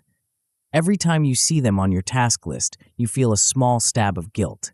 Every time you think about them, you experience a microdose of anxiety. Every time you avoid them, you reinforce the pattern of non-completion. Ants understand this instinctively. When a colony member dies, the others immediately remove the corpse from the nest. They don't let it linger. They don't hope it will somehow come back to life. They don't keep it around for sentimental reasons. They remove it quickly and completely to protect the health of the entire system. You need the same ruthless hygiene with your task list. Dead projects need to be buried, not preserved. Failed experiments need to be archived, not maintained. Stalled initiatives need to be killed, not carried forward indefinitely. This isn't about giving up or admitting failure. It's about protecting your mental environment from the toxicity of unfinished business. It's about creating space for projects that actually matter by eliminating projects that no longer serve you. The underground advantage. Real progress happens underground, away from the noise and chaos of the surface world. This is where ants do their most important work, building tunnels, storing resources, raising young, planning for the future. The surface is for quick foraging trips. The depths are for sustained, meaningful labor. You need the same kind of protected workspace for your most important thinking. Not the open office where anyone can interrupt you. Not the coffee shop where distractions multiply. Not the home office where household demands intrude. You need a psychological underground, a space and time that's completely protected from external interference. This underground isn't physical necessarily, it's temporal and mental. It's 2 blocks of 60-90 minutes each day when you're completely unreachable. When your phone is off, your email is closed, your door is shut, and your mind is fully engaged with a single priority. During these underground sessions, you don't multitask. You don't check messages. You don't respond to urgent requests. You don't allow any interruptions except genuine emergencies. You go deep on one thing and stay deep until the session ends. The magic happens in the sustained attention. Complex problems that seemed impossible during fragmented surface time become solvable during protected underground time. Creative insights that never emerge during scattered thinking suddenly appear during concentrated focus. Quality improvements that were impossible during rushed execution become inevitable during patient craftsmanship.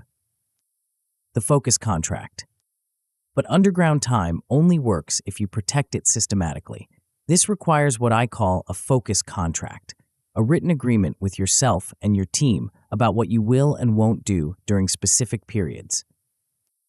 The contract specifies your protected hours and your available hours. It defines what constitutes an emergency worthy of interruption and what can wait until your next surface period. It establishes consequences for boundary violations and rewards for boundary maintenance. Most importantly, it's public.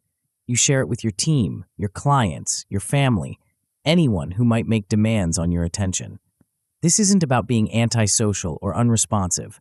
It's about being intentional and strategic with your most valuable resource. The contract eliminates the daily negotiation about when and how to focus. Instead of making moment-by-moment decisions about whether to respond to interruptions, you follow predetermined rules. Instead of feeling guilty about saying no to requests, you point to your published schedule.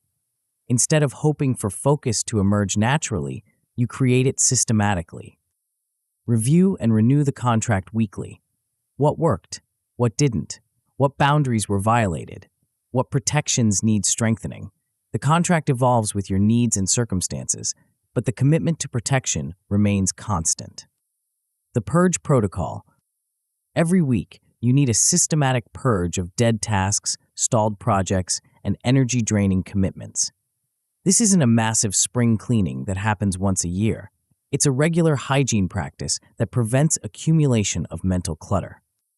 Set aside 30 minutes every Friday for this purge. List every open loop in your system, every project, commitment, idea, and task that's consuming mental bandwidth. Then make a brutal decision about each one. Ship it, delegate it, or delete it. Ship means you commit to finishing it within a specific time frame, not someday or when I have time, but by a concrete date with concrete deliverables. If you can't commit to shipping it soon, it goes into one of the other categories. Delegate means you transfer ownership to someone else who can and will complete it. This isn't dumping unwanted work on others. It's matching tasks with the people best positioned to execute them. If you can't find someone to delegate to, it probably belongs in the delete category. Delete means you kill the project completely. You acknowledge that it's not going to happen, at least not now, and you remove it from your system entirely. This feels harsh, but it's actually liberating. You're freeing mental bandwidth for projects that actually matter. Document your deletions in what I call a graveyard log. Write down what you killed and why. This serves two purposes. It honors the lessons learned from failed projects, and it prevents zombie resurrections where dead projects mysteriously return to your task list. The 2-minute rule. But not every task deserves the full ship delegate delete analysis. For small items, use the 2-minute rule. If it takes less than 2 minutes to complete, do it immediately. If it takes longer, schedule it or delete it. This prevents your inbox from becoming a task management system. Email, messages, and quick requests get handled in real time if they're truly quick, or they get properly scheduled if they require more attention. Nothing lingers in the gray zone of "I'll get to it later." The key is being honest about the 2-minute threshold. Most people underestimate how long tasks actually take. Reply to this email might seem like a 2-minute task, but if it requires research, careful consideration, or detailed explanation, it's actually a 20-minute task that belongs on your schedule, not in your immediate action queue. The boundary enforcement system. Creating boundaries is easy. Maintaining them is hard. Every boundary you establish will be tested by well-meaning colleagues, urgent requests, and your own impulses to be helpful and responsive. This is where you need enforcement mechanisms that make boundary violations uncomfortable for everyone involved. Visual signals that indicate when you're in deep work mode. Automated responses that explain your availability and suggest alternatives. Published office hours that channel requests into appropriate time slots. The goal isn't to be rude or unresponsive. It's to train your environment to respect your focus time. When people know they can't reach you during certain hours, they stop trying. When they understand your schedule, they plan around it. When they see the value you produce during protected time, they become advocates for your boundaries rather than violators of them. Batch your communications into specific time slots. Check email twice a day, not continuously. Return calls during designated periods, not whenever they come in. Respond to messages in clusters, not one by one throughout the day. This batching dramatically reduces context switching while actually improving your responsiveness. People get better answers because you're giving them focused attention instead of fragmented attention. They get faster resolutions because you're handling similar requests together instead of scattering them across your day. The compound focus effect. When you protect your attention consistently, something remarkable happens. Your capacity for sustained focus actually grows. Like a muscle that strengthens with exercise, your ability to concentrate improves with practice. You start noticing improvements within days. Tasks that used to take hours get completed in minutes. Problems that seemed intractable become solvable. Quality improvements that were impossible during fragmented work become natural during focused work. Your cycle time on key deliverables drops by 30 to 40%. Your error rate decreases because you're giving full attention to each task. Your creativity increases because you're allowing ideas time to develop and connect.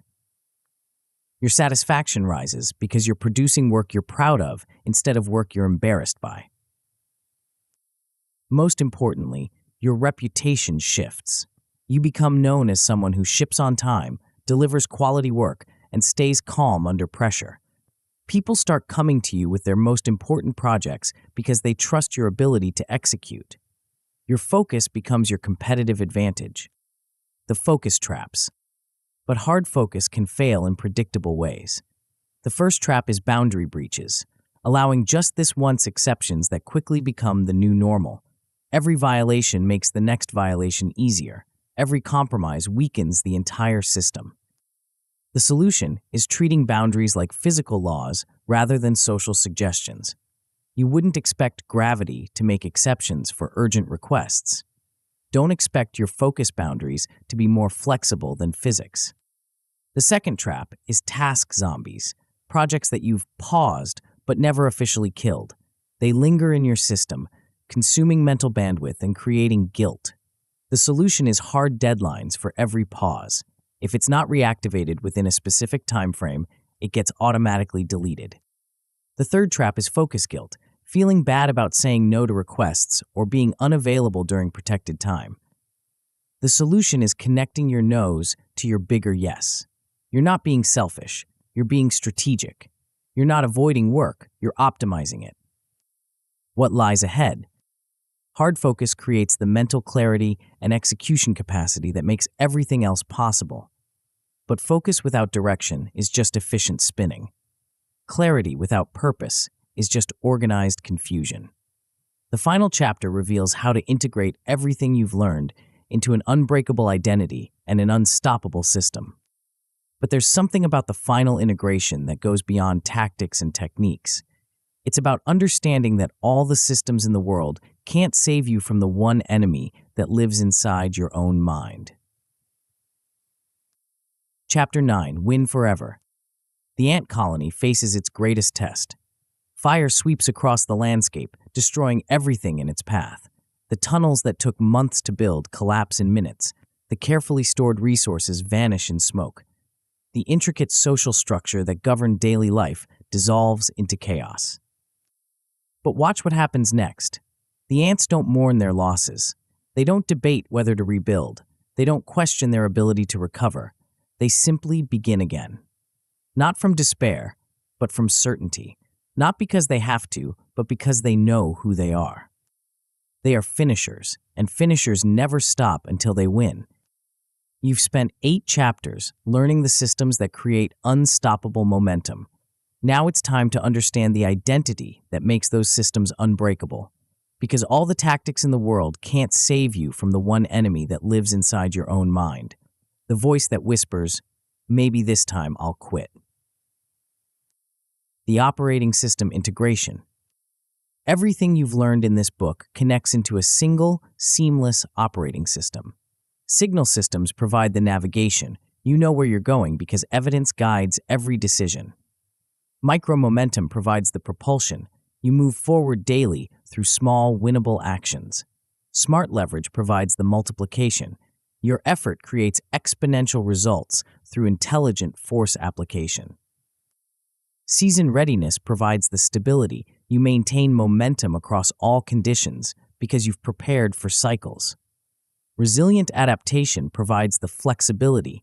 You reconfigure quickly when circumstances change because you've planned for disruption. Tight tunnels provide the acceleration. You improve rapidly because constraints focus your learning. Hard focus provides the protection. You execute consistently because boundaries guard your attention. But the integration point, the place where all these systems connect, is your identity. Not what you do, but who you are. Not your tactics, but your truth. Not your methods, but your mission. You are someone who finishes what they start. Someone who ships when they say they will. Someone who finds a way when others find excuses. Someone who treats obstacles as information, not verdicts. Someone for whom "it's not over until you win" isn't a slogan, it's an operating principle. This identity shift changes everything. When you know you're a finisher, you don't question whether you'll complete the project, you only question how. When you know you're reliable, you don't wonder if you'll deliver, you only wonder when. When you know you're persistent, you don't ask if you'll succeed, you only ask what you'll learn along the way. The control revolution. The most profound change you'll experience is the return of control to your life.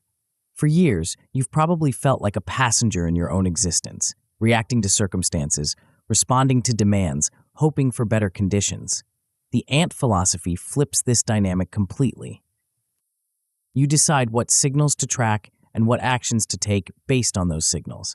You direct your energy toward activities that compound rather than activities that merely consume time.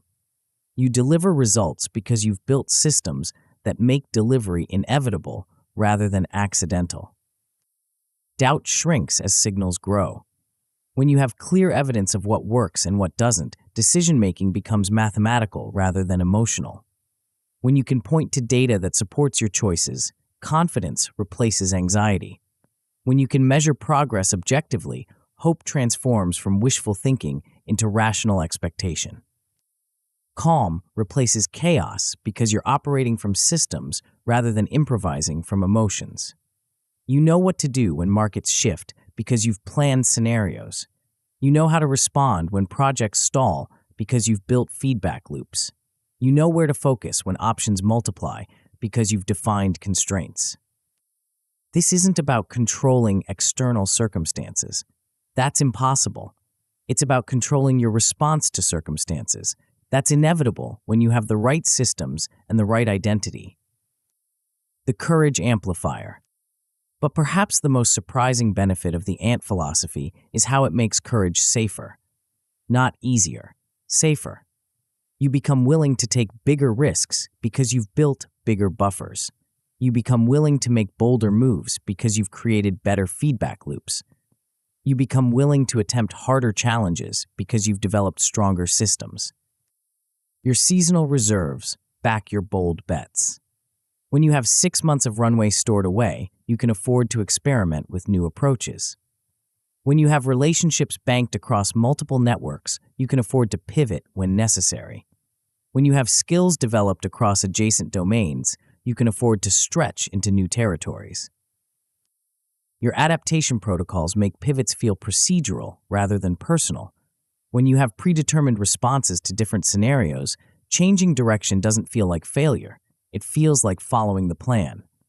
When you've rehearsed relocations and reconfigurations, major shifts don't create identity crises. They create opportunities. Your standards give you spine when others lose theirs. When you know what quality looks like and you've committed to maintaining it, you don't compromise under pressure. When you've defined what finishing means and you've built identity around achieving it, you don't quit when things get difficult. The relationship transformation. The ant philosophy doesn't just change how you work, it changes how you relate to others. When you become genuinely reliable, people start treating you differently. They stop asking, "When will it be done?" and start asking, "What's next?" They stop wondering if you'll deliver and start planning around your delivery. Trust builds through consistency, not grand gestures. When you ship when you say you will, week after week, month after month, your word becomes your bond. When you maintain your standards regardless of circumstances, people learn they can depend on you. When you honor your commitments even when it's inconvenient, your reputation becomes your greatest asset. Your boundaries actually improve your relationships rather than damaging them. When people know when you're available and when you're not, they plan accordingly. When they understand your focus windows and respect them, they get better attention during your available windows. When they see the quality of work you produce during protected time, they become advocates for your boundaries rather than violators of them. Your bridge-building approach creates community rather than competition. When you look for ways to help others succeed, they look for ways to help you succeed. When you share resources and opportunities flow back to you. When you become a node of value in your network becomes a source of value for you. The achievement unlocks. With these systems in place, you'll be able to accomplish things that seemed impossible before. Those stalled projects that have been haunting your task list for months? Micro-momentum cracks their inertia. Clear signals guide your next moves. The closure you achieve frees mental energy for new challenges. Scaling your winners becomes possible without burning out. Your multipliers carry the weight while you steer the direction. Your handoff protocols speed delivery while maintaining quality. Your seasonal buffers protect your cadence when unexpected demands arise. Pivoting becomes precise rather than panicked. Your shock playbooks remove drama from disruption. Your relocation drills enable you to move operations in days rather than months. Your adaptation protocols ensure your edge survives the storm and often emerges stronger. But the real achievement isn't any single project or goal, it's the transformation of your relationship with difficulty itself. Problems become puzzles to solve rather than punishments to endure. Obstacles become information rather than impediments. Setbacks become setups for comebacks. The effortless effort paradox. Here's what happens when you practice these concepts consistently. Your results improve while your effort decreases. This seems impossible, but it's the natural consequence of systems thinking and identity alignment. Your habits begin to automate execution. The daily micro-wins become as natural as breathing. The weekly reviews become as routine as checking email. The seasonal preparations become as automatic as paying bills. You stop having to remember to do the right things because the right things become what you naturally do. Your decisions compress into rules that eliminate cognitive overhead. Instead of debating whether to respond to every interruption, you follow your focus contract. Instead of wondering which projects to prioritize, you follow your signal dashboard. Instead of questioning whether to continue or quit, you follow your never-over doctrine. Your learning curve steepens because your feedback loops get tighter. Your tunnel constraints accelerate skill development. Your postmortems capture insights that would otherwise be lost. Your bar-raising rituals ensure that yesterday's breakthrough becomes today's baseline. Most remarkably, you develop anti-fragility, the ability to get stronger from stress rather than weaker. Pressure improves your performance because you've trained under pressure.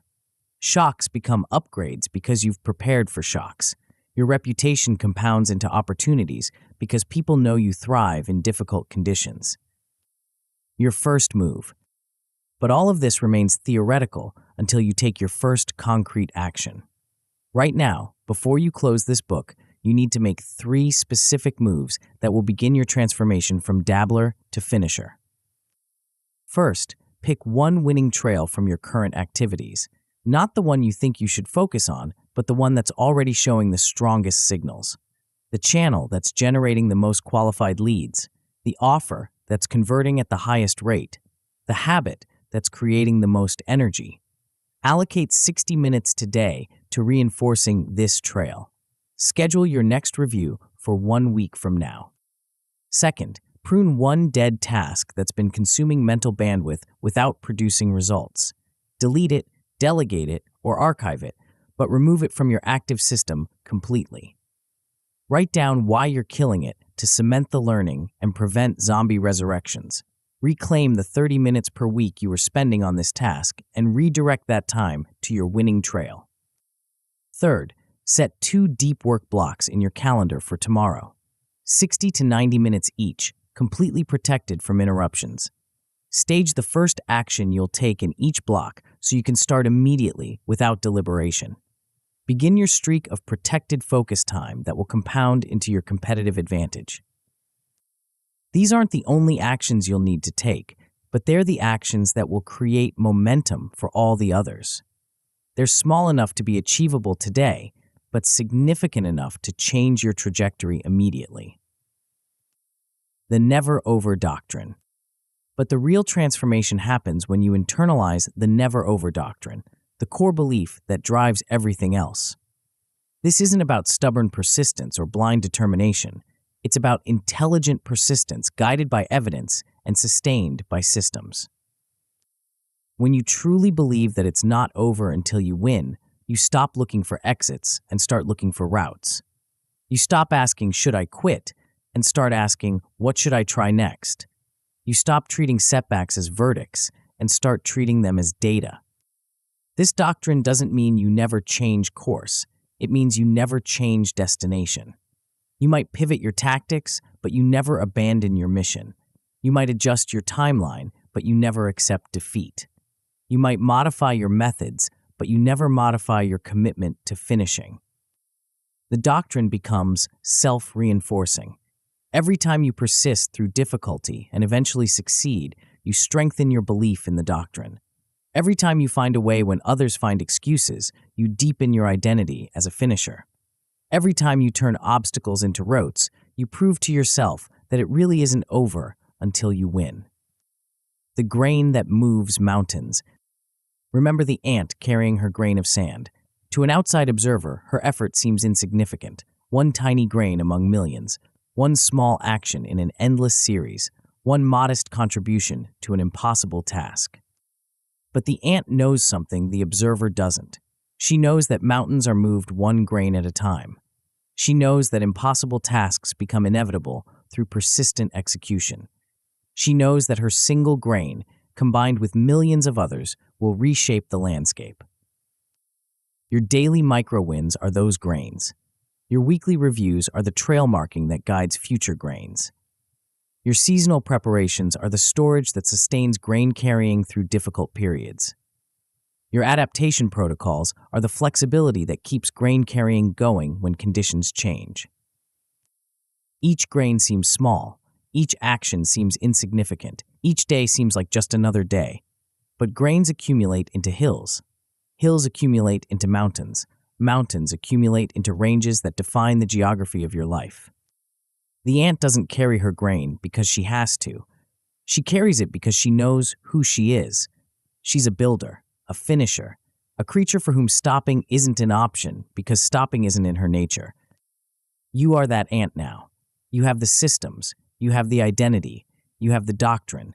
You have everything you need to move your mountains, one grain at a time, one day at a time, one win at a time. It's not over until you win, and now finally, you know how to make sure you always win. The only question left is this: what grain will you carry today?